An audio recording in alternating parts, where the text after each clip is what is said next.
Vera Stanley alter madam எழுதின the fifth dimension, ஐந்தாவது பரிமாணம் அப்படின்ற புத்தகத்துல இருந்து நம்ம இன்னைக்கு 6வது நாளா நிறைய விஷயங்கள் தெரிஞ்சுக்கிட்டு இருக்கோம். முக்கியமா இதுல நமக்கு வார் நடக்குது இல்லையா, நிறைய அந்த வார் எல்லாம் ரொம்ப குறைஞ்சிடும். உக்ரைன்ல ஏதாவது பிரச்சனை அப்படின்னாவே எல்லாருக்குமே ஒரு மன வருத்தம் தான். அந்த மாதிரி எல்லாம் பண்ணக்கூடாது, எல்லாம் சேர்ந்து இருக்கணும் அப்படின்னு சொல்லிட்டு இந்த யுத்தம் அப்படின்னாவே யாருக்குமே எதுவுமே பிடிக்க மாட்டேங்குது. அப்படி ஆல்மோஸ்ட் 80% வந்துட்டு குறைஞ்சிருச்சு.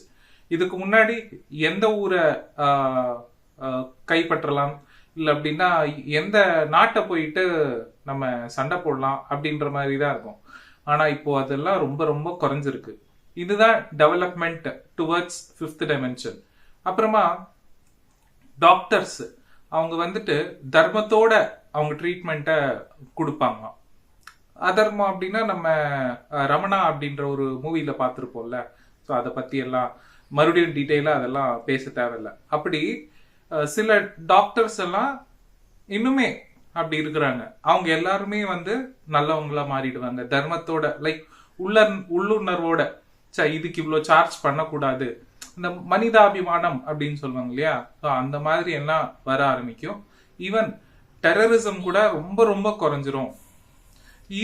இந்த மாதிரி கீழ்த்தரமா எங்க இறைவன் சொல்லியிருக்க மாட்டாரு அப்படின்னு சொல்லிட்டு அவங்கள உணர்ந்துட்டு அந்த ஹிம்சை மார்க்கம் கண்டிப்பா எங்க இறைவன் சொல்லியிருக்க மாட்டாரு அப்படின்ற விஷயத்த புரிஞ்சுக்கிட்டு அவங்க மறுபடியும் அதை கோத்ரூ பண்ணிட்டு எது எப்படி கரெக்டா இருக்கோ அந்த அதுல கொடுத்துருக்கிற முழு அர்த்தத்தை புரிஞ்சுக்கிட்டு அவங்க வந்துட்டு செயல்பாடு செய்வாங்க.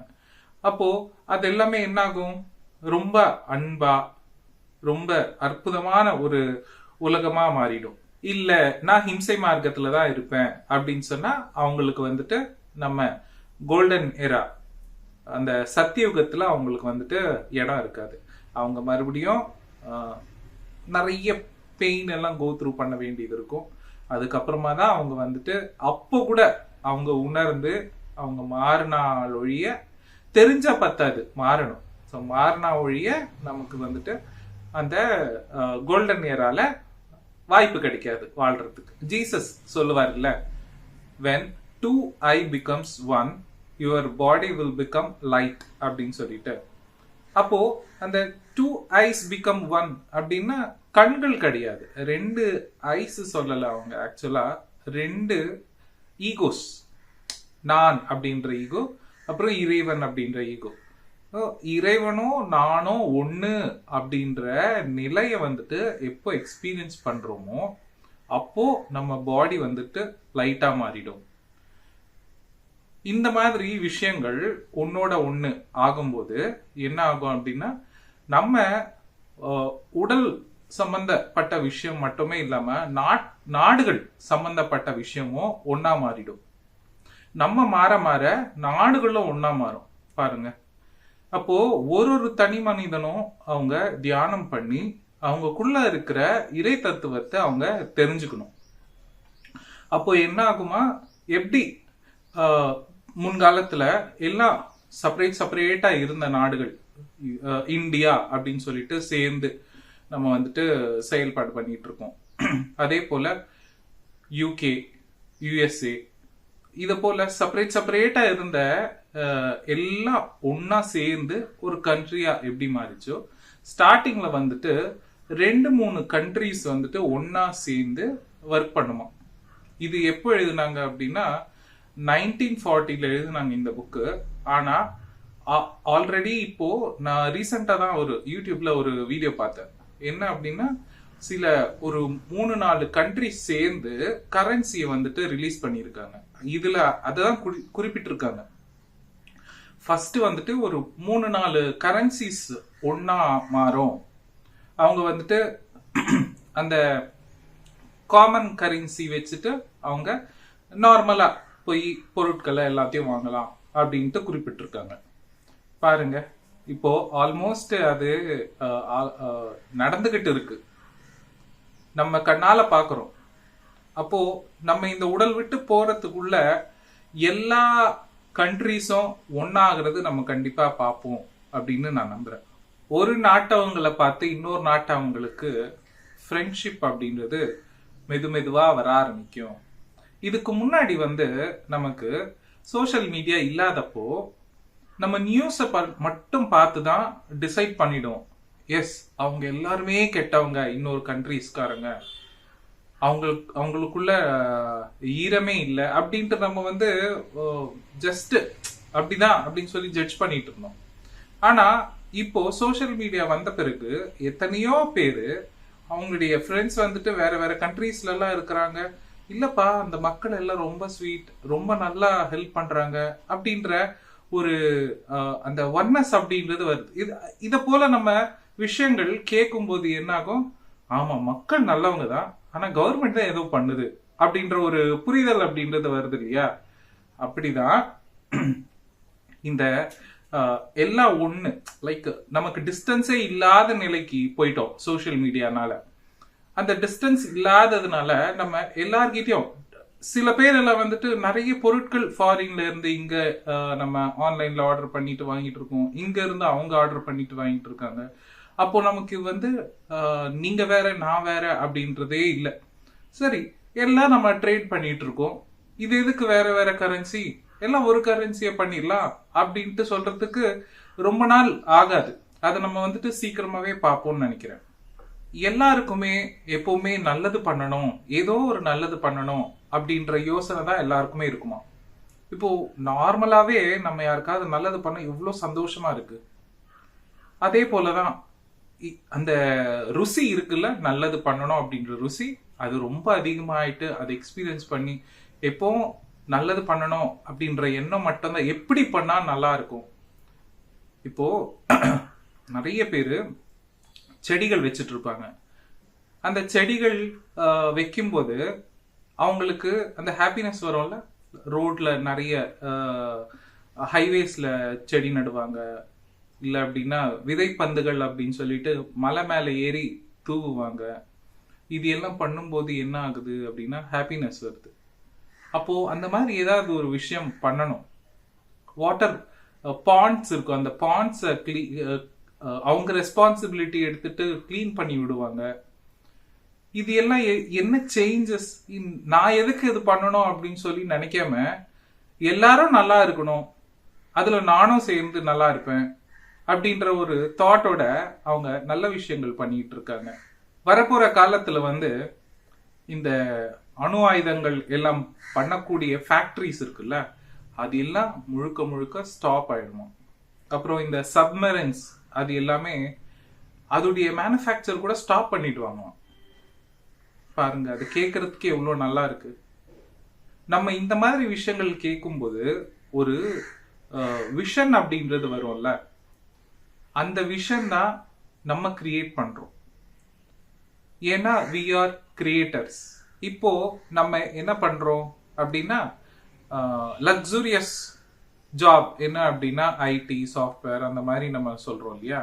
ஆனா ஃபியூச்சர்ல லக்ஸூரியஸ் ரொம்ப முக்கியமான விஷயம் எது மாறும் அப்படின்னா ஃபார்மிங். அந்த ஃபார்மிங்க்கு கவர்மெண்ட் அவ்வளோ சப்போர்ட் பண்ணுமா.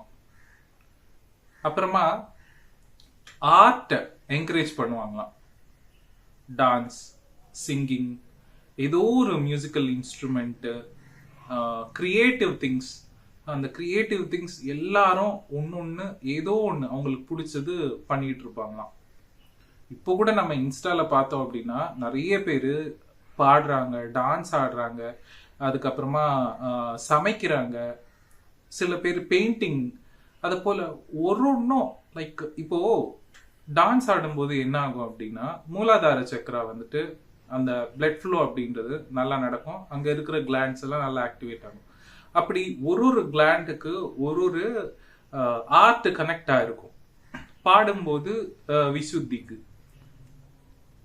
ஆக்ஞாவுக்கு பெயிண்டிங். அப்படி நான் உதாரணத்துக்கு சொல்றேன், அது டீட்டெயிலா நம்ம இன்னும் வேற கிளாஸ்ல தெரிஞ்சுக்கலாம்.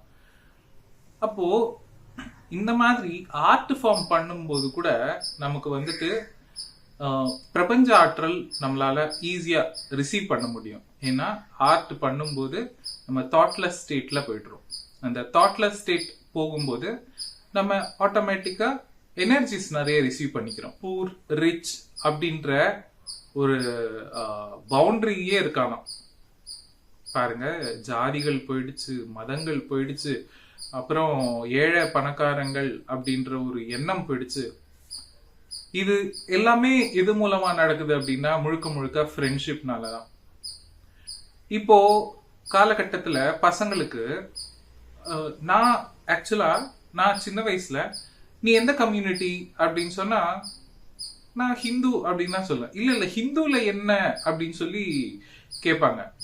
எனக்கு அவ்வளவா தெரியாது அந்த நேரத்துல, சின்ன வயசுல. அதுக்கப்புறமா இப்ப பெரியவங்க ஆன பிறகு கூட நிறைய கம்யூனிட்டிஸ் பேரு சொல்லி அவங்க அது அவங்க இது அப்படின்னு சொல்லி சொல்லும் போது எனக்கு அதை பத்தி நிச்சயமா தெரியாது. ஏன்னா எங்க வீட்டுல அதை போல சொல்லி வளர்க்கல. அப்ப நான் ஃபீல் பண்ணிட்டு இருந்தேன், என்னடா அது கம்யூனிட்டிஸ் பத்தி கூட எனக்கு தெரியலையே அப்படின்னு சொல்லி நான் பேடா ஃபீல் பண்ணேன். என்னை பத்தி அது கூட தெரியலையா அப்படின்னு சொல்லி. ஆனா அது தெரியாததே ரொம்ப ரொம்ப நல்லது. ஏன்னா அங்க ஜட்ஜ்மெண்ட் அப்படின்றது இருக்காது. நிறைய வேற வேற கேஸ்ட் அவங்க கல்யாணம் பண்ணிக்கணும். லைக் ஹிந்து முஸ்லீமை கல்யாணம் பண்ணிக்கணும், முஸ்லீம் கிறிஸ்டினை கல்யாணம் பண்ணிக்கணும். அப்படி ஃபுல்லா எல்லா ரிலீஜன் பிரேக் பண்ணி கல்யாணங்கள் நடந்ததுன்னா அடுத்த வர்ற ஜெனரேஷன் கண்டிப்பா ரிலீஜனுக்கு சண்டை போட மாட்டாங்க. இப்போ ஆல்மோஸ்ட் அதெல்லாம் பிரேக் ஆயிடுச்சு. இப்போ வேற நாட்டுக்கு போயிட்டு கல்யாணங்கள் நடக்குது. அது இன்னுமே ரொம்ப ஹெல்தியான ஒரு ரிசல்ட்டை கொடுக்கும் ஃபியூச்சர்ல. இத போல ஒன்னஸ்ல இருக்க இருக்க இருக்க என்ன ஆகும்னா நம்ம பூமியில எனர்ஜிஸ் ரொம்ப ரொம்ப அதிகரிக்கும்.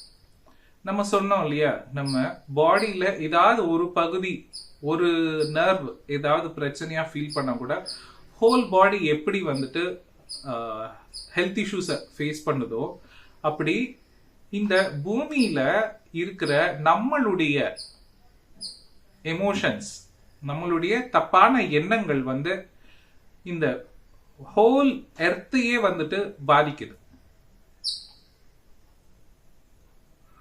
அப்போ இதுக்கெல்லாம் என்ன சொல்யூஷன் அப்படின்னா ஃப்ரெண்ட்ஷிப். எல்லாரு கூடயும் சேர்ந்து பழகணும், அன்பா வாழணும். ஹிட்லர் இருக்கார். ஹிட்லர் மூலமா எத்தனை பேர் இறந்தாங்க? அதுக்கு ஹிட்லர் தான் காரணமா அப்படின்னா ஹிட்லருடைய பேரண்டிங் பார்த்தோம் அப்படின்னா ரொம்ப வேர்ஸ்டா இருந்தது. அவங்க அப்பா அவருடைய ஷூ காலால உதைப்பாராம். கூட பிறந்தவங்க இறந்திருக்காங்க, அவங்க பார்க்கும்போதே அடிச்சே கொண்டு இருக்காங்க. இப்படி ரொம்ப வேர்ஸ்டான பேரண்டிங் மூலமா ஹிட்லர் அவருடைய தாட்ஸ் அவ்வளோ டிஸ்ட்ராக்டிவா வேர்ஸ்டா இருந்து எத்தனையோ பேர் அவர் மூலமா இறந்தாங்க, யுத்தங்கள் வந்தது.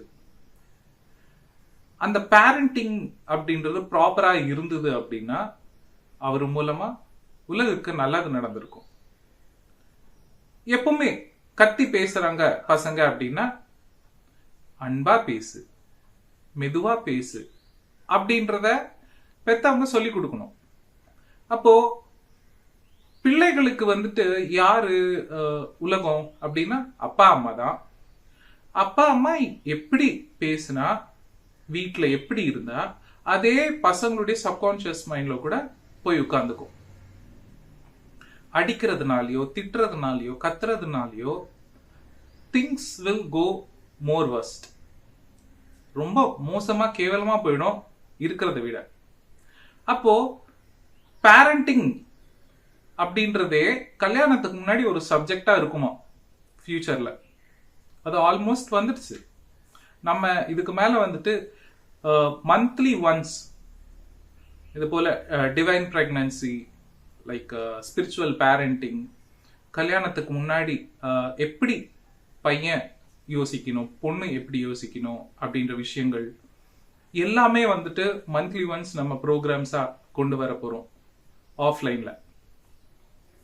அப்போ இது எல்லாமே நம்ம பிரமிட் மாஸ்டர்ஸ் நம்ம பண்ணிட்டு இருக்கோம். இந்த புக்ல எழுதுனது எல்லாமே ஆல்மோஸ்ட் இப்போ நமக்கு ரிலீஜனே கிடையாது. முன்காலத்துல வந்துட்டு சிவனுக்கு ஏதாவது பூஜை நடக்குது, சிவனுக்கு ஏதாவது லைக் சிவனை பார்த்தா ஹரி பக்தர்களுக்கு பிடிக்காது, ஹரிய பார்த்தா சிவன் பக்தர்களுக்கு பிடிக்காது இல்லையா?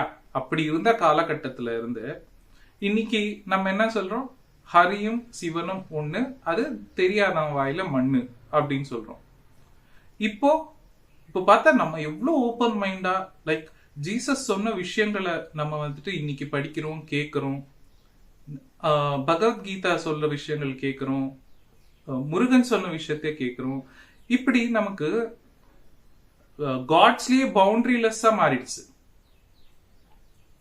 அப்போ கண்டிப்பா இந்த வேர்ல்டு ஒரு கவர்மெண்ட் ஒரு கரன்சி வரும் அப்படின்றது அது கனவு மாதிரி இல்லை எனக்கு. அது நினைவு கண்டிப்பா அது நடக்க போகுது சூன். அது போல ஸ்பிரிச்சுவாலிட்டிக்கு வந்த பிறகும் நிறைய கம்யூனிட்டிஸா இருக்கிறோம்.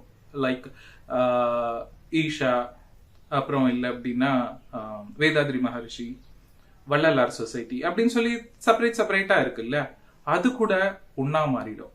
இங்க பவுண்டரிஸே இருக்காது. அதுடைய முயற்சி தான் நான் எடுத்திருக்கேன். இந்த வாட்டி நம்மளுடைய வெஜிடேரியன் ரேலியில எல்லா சொசைட்டியும் சேர்ந்து நம்ம ஒர்க் பண்ணணும், வெஜிடேரியனிசம்காக போராடணும் அப்படின்னு சொல்லிட்டு ஒரு ஸ்டெப் எடுத்திருக்கோம். எப்பவுமே அந்த வெஜிடேரியனிசம் வரும்போது நம்ம எல்லா சொசைட்டியும் சேர்ந்து ஒர்க் பண்ணிச்சு அப்படின்னா அந்த 5th டைமென்ஷனுக்கு நம்மளுடைய கான்ட்ரிபியூஷனா நம்ம மாறி காட்டுறோம் அந்த பிரபஞ்சத்துக்கு. ஆல் இஸ் ஒன் அப்படின்ட்டு. இன்னும் ஈகோ செல்ஃப் இருக்கே எந்து அப்படின்னு சொல்லிட்டு ஸோ அது செல்ஃப் செக் பண்ணிட்டு அது மெதுவா நம்ம கரெக்ட் பண்ணோம் அப்படின்னா கண்டிப்பா அதுல இருந்து வெளியே வந்துருவோம். இத பத்தி எல்லாம் அந்த பேரண்டிங்ல இருக்கும். பசங்களுக்கு கத்தி சொல்லும் போது அந்த கத்துறது மட்டும்தான் தன்னுடைய சப்கான்சியஸ் மைண்ட்ல போய் உட்காரும். அப்போ அவனுடைய ஃப்ரெண்ட்ஸு, அவன் ஃபியூச்சர்ல பெரியவன் ஆன பிறகு அவன் கத்துக்கிட்டது என்ன, கத்தி பேசுறது. அதே அவன் வந்துட்டு இன்ஹேல் பண்ணிக்கிட்டு அதே குவாலிட்டிய அவன் வெளியே விடுவான். அவங்களுக்கு தெரியாது அது தப்பு அப்படின்றது தெரியாது. ஏன்னா இப்படிதானே தப்பு பண்ணா செஞ்சாங்க, இப்படிதான் நான் பேசுனேங்க, அப்ப நான் அப்படிதான் பேசுவேன், அப்படிதான் கத்துவேன், அப்படிதான் அடிப்பேன் அப்படின்ற தப்பான ப்ரோக்ராமிங் ஃபிக்ஸ் ஆயிடும். அந்த சப்கான்சியஸ் மைண்ட் இருக்கு இல்லையா, அது ரொம்ப ரொம்ப கண்ணாடி மாதிரி. அது எப்படி பாக்குதோ அது அப்படியே எடுத்துக்கும். 7 இயர்ஸ் வரைக்கும் பசங்களுக்கு சப்கான்சியஸ் மைண்ட் ரொம்ப ஓப்பனா இருக்கும். நம்ம அந்த 7 இயர்ஸ்ல பேரண்டிங் எப்படி இருக்கோ மீதி லைஃப் கூட அவங்களுக்கு அதே போலதான் இருக்கும்.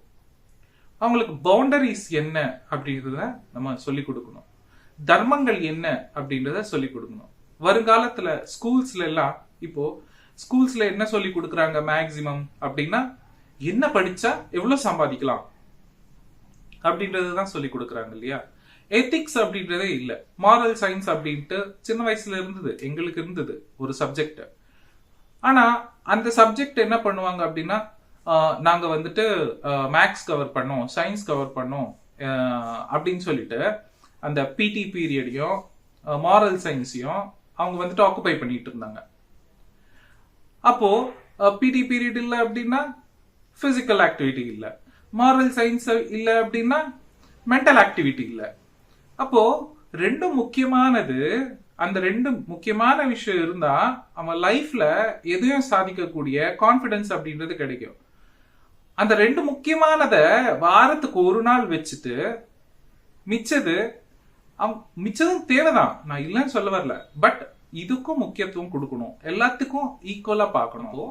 ஸ்கூல்ஸ்ல நம்ம மெடிடேஷனும் இந்த மாதிரி எத்திக்ஸ், தர்மங்கள், நியாயம், கர்மா, இந்த விஷயங்கள் எல்லாமே நம்ம ஸ்கூல்ஸ்ல போய் சொல்லி கொடுக்கும் போதுதான், அந்த ஒன்னஸ் பத்தியும் சொல்லி கொடுக்கும் போதுதான் அடுத்த ஜெனரேஷன் வந்துட்டு அற்புதமா இருக்கும். சத்தியுகத்தை நம்ம கண்ணால பார்க்கலாம் அடுத்த 10 வருஷத்துல. தியானத்துக்கு வர்றதுக்கு முன்னாடி யார்கிட்ட சொல்லி அழலாம், யார் வந்துட்டு சரி பரவாயில்ல எல்லாம் சரியாயிடும் அப்படின்னு சொல்லுவாங்க அப்படின்ட்டு நம்ம யார்கிட்டயோ சொல்லணும்னு நினைப்போம். சரி, ஃபோன் பண்ணி பேசுவோம். அந்த ஆப்போசிட்ல இருக்கிறவனும் அவன் கஷ்டத்தை சொல்லுவான். இவங்க கஷ்டமும் அவங்க கஷ்டமும் சொல்லி கடைசியில என்ன திருப்திய கண்டோம்? நம்ம ஒண்ணுமே இல்லை. அப்புறம் தேவையில்லாதது பாக்குறது இல்ல. தியானத்துக்கு முன்னாடி என்ன பாக்குறோம், என்ன பேசுறோம், எப்படி பழகுறோம், யார் கூட பழகுறோம், இது எதுவுமே நமக்கு தெரியறதே இல்லை. அதனால பல பிரச்சனைகள். ஃப்ரெண்ட்ஸ் சும்மா இருப்பாங்களா? குடிக்கலாம் அப்படின்னு சொல்லி கூட்டிட்டு போவாங்க, ஸ்மோக் பண்ணலான்னு கூட்டிட்டு போவாங்க, இன்னும் வேற என்னென்னமோ. இப்போ இன்னுமே ரொம்ப அட்வான்ஸ்டா போயிட்டு இருக்காங்க பசங்க. அப்போ தியானம் அப்படின்றது இருந்தது அப்படின்னா ஓகே, உடல் அப்படின்றது ரொம்ப முக்கியம். இது கோவில் மாதிரி. இந்த பெட்ரோல் எப்படி நம்ம வந்துட்டு தேவை, காருக்கு என்ன தேவை? பெட்ரோல் தேவை. அதுல நம்ம கெரோசின் ஊத்த மாட்டோம் அப்படின்ற நாலேஜோட நம்ம பாடிக்கு என்ன தேவையோ அதை மட்டும்தான் நம்ம கொடுப்போம். தேவையில்லாததெல்லாம் நம்ம வந்துட்டு சாப்பிட மாட்டோம், அவாய்ட் பண்ணிடுவோம். தியானத்துக்கு வந்த பிறகு யாருக்கு எப்படி சொல்லி கொடுக்கலாம், என்ன கிளாஸ் அட்டென்ட் பண்ணலாம், என்ன யாருடைய எக்ஸ்பீரியன்சஸ் நம்ம கேட்கலாம், நமக்கு டவுட்ஸ் இருக்கு அப்படின்னா எந்த சீனியர் மாஸ்டருக்கு கால் பண்ணலாம், எந்த புக்கு படிக்கலாம், இப்படிதான் தாட்ஸ் போயிட்டு இருக்கு. பாத்தீங்களா? இது ஒரு அற்புதமான டெவலப்மெண்ட் தானே. ஃபியூச்சர்ல வந்து சைக்காலஜி அப்படின்றதே ஸ்கூல்ஸ்லயே கொண்டு வருவாங்களாம். எப்படி யோசிக்கணும், எப்படி பேசணும், ஸோ எப்படி அவங்க இருந்தாங்க அப்படின்னா அதற்கு ரீசன் என்ன. இப்போ நான் சைக்காலஜியே படிக்கல, ஆனா மெடிடேஷனுக்கு வந்த பிறகு யாருக்காவது ரொம்ப கோவமா இருக்கு, இரிட்டேட் ஆயிட்டு இருக்காங்க அப்படின்னா அவங்களுடைய பேஷனோ அவங்களுக்கு பிடிச்சதோ ஏதோ பண்ணல அப்படின்னு சொல்லி அர்த்தம்.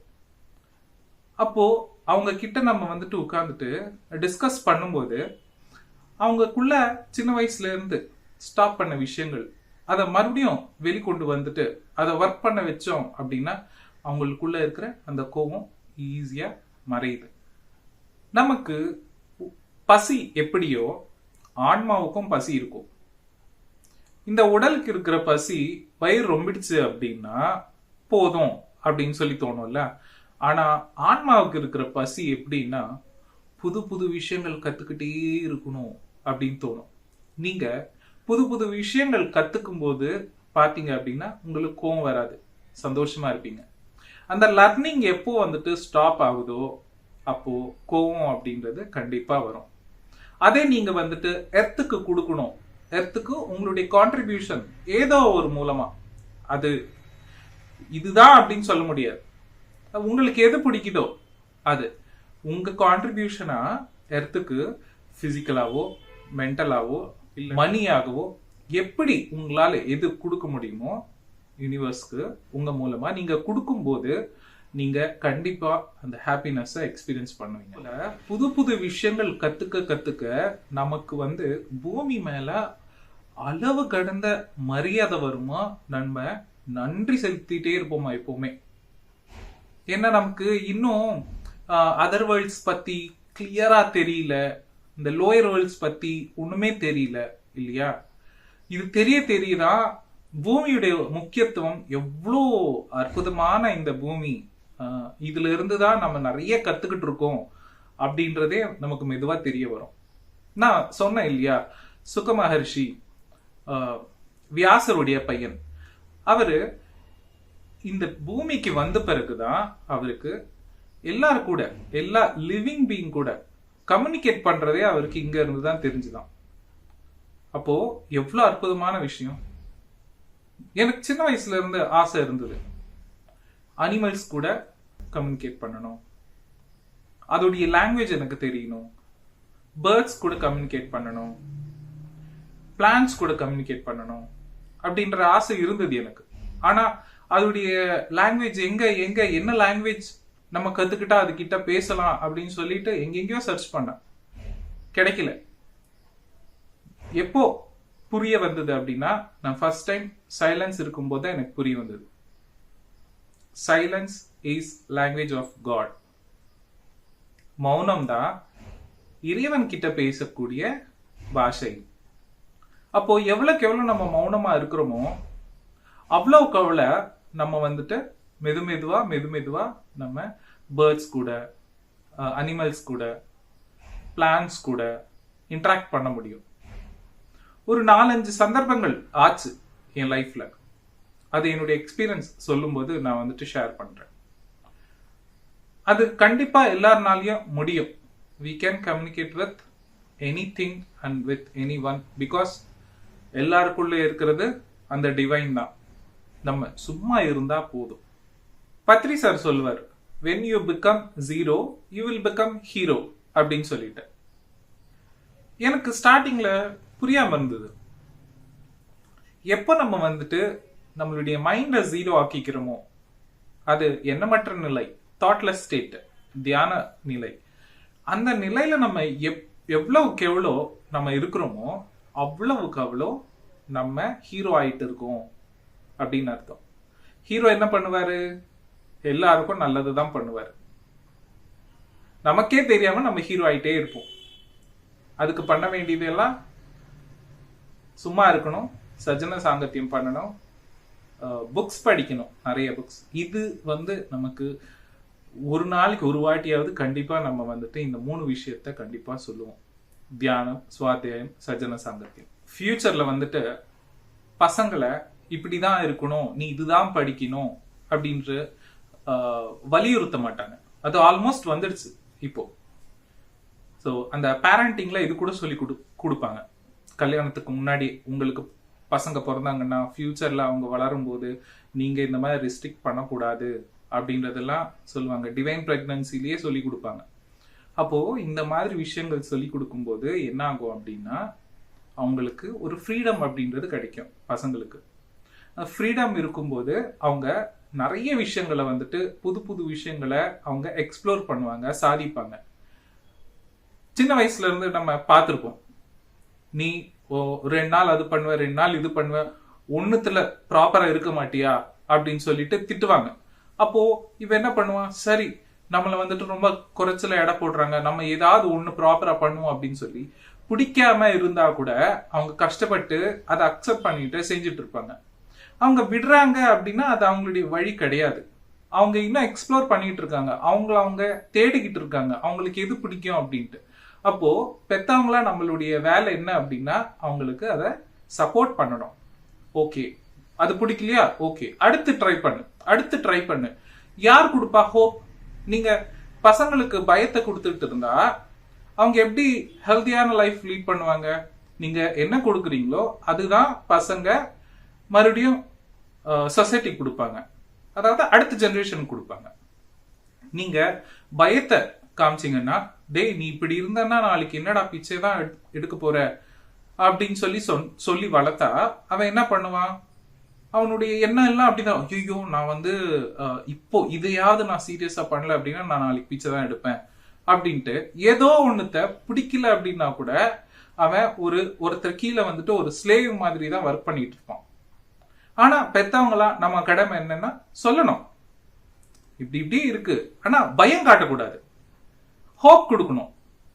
எதையாவது பண்ணுடா, கன்சிஸ்டன்டா பண்ணு, அதுல சக்சஸ் கிடைக்கும் அப்படின்ற நீங்க ஹோப் கொடுத்தீங்க அப்படின்னா அவன் நிறைய விஷயங்களை சாதிப்பான். நீ தாண்டா எங்களை நாளைக்கு காப்பாத்தணும் அப்படின்ற மாதிரி இருக்காதான்.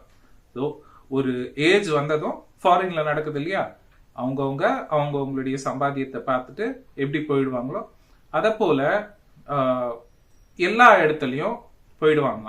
அப்போ பெரியவங்களுடைய கதி என்ன அப்படின்னா, கவர்மெண்ட் பாத்துக்குமா, யாருக்கும் எந்த ஒரு கஷ்டம் இல்லாம அவங்கள பாத்துக்குமா. அப்போ இவங்களுக்கு என்ன, அந்த ரெஸ்பான்சிபிலிட்டி அப்படின்ற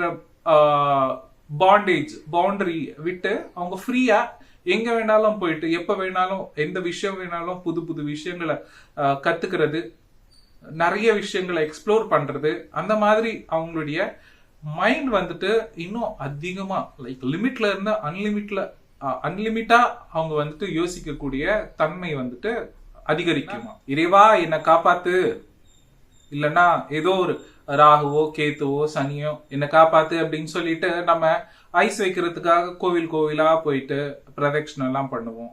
இல்லை அப்படின்னா இந்த எள்ளு கொடுக்கறது, தீபம் ஏத்துறது, இந்த மாதிரி எல்லாம் பண்ணிக்கிட்டு இருப்போம் இல்லையா? அது எதுவுமே இருக்காது. ஏன்னா நமக்கு புரிஞ்சிச்சு இறைநிலை நமக்குள்ளதான் இருக்கு அப்படின்னு சொல்லிட்டு.